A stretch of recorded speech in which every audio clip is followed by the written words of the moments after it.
Do you see the difference between getting your problems out of you versus keeping them in you?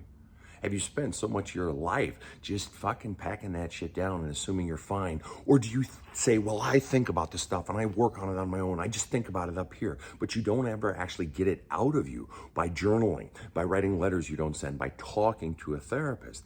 As long as you're keeping it inside, either stuffing it down or just thinking about it over and over and over again, you're fundamentally re-traumatizing yourself. You're re-experiencing it in the first person in real time and time again. Versus once you get it out of you, now you have the capacity to look at it. Now you're an observer, not an experiencer. You're able to look at it. You're able to pull the meat off the bone. You're able to glean wisdom from it, to ask it what it's trying to teach you. You're able to go into it, dive further into it while it's still out here versus going further and further into it and keeping it in here.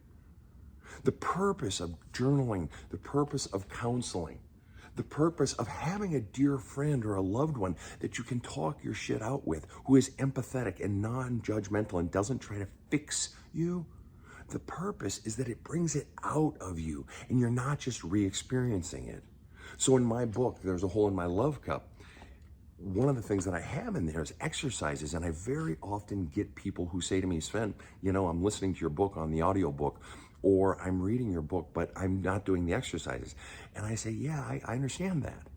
The exercises are scary. The exercises force you to put this stuff out of you, to go further into it. But by just reading through a chapter and then skipping over the exercise, you can move on to the next idea. So the chapter, for instance, or in real time, in real life, if something gets churned up, the chapter might churn things up. Or in real life, certain people might trigger you, or certain things might get stirred up inside of you. And by moving on to the next chapter, or by just thinking about it and moving on, you're moving past it.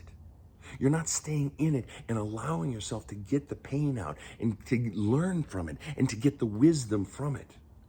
You're able to move on rather than to actually work through it. So the purpose of counseling, the purpose of therapy, the purpose of journaling and letter writing letters that you don't send, the purpose of it is to get it out of you so that you can learn from it, so that you can decharge it of its emotional charges. And by doing so, it no longer has that grip on you. It no longer re-traumatizes you again and again every time you think about it. Do you see the difference between getting it out of you versus keeping it in you? Do you understand the value of being an observer of something rather than someone who is re-experiencing it again and again and being re-traumatized again and again? Do you see the difference? And at what point do you begin to actually flush this shit out of you rather than just keeping it in, or rather than just thinking about it over and over and over again? You're not solving it by thinking about it, because you're actually just keeping it inside of you where it's still doing damage. You have to get it out of you. Do you realize that? And at what point do you have the courage to finally go in, take it out of you, observe it, learn from it, versus just being re-traumatized again and again, or just stuffing it down, which, as we learn, as we go through life, stuffing it down, bottling it up, never works as a long-term solution. Have a kick-ass day.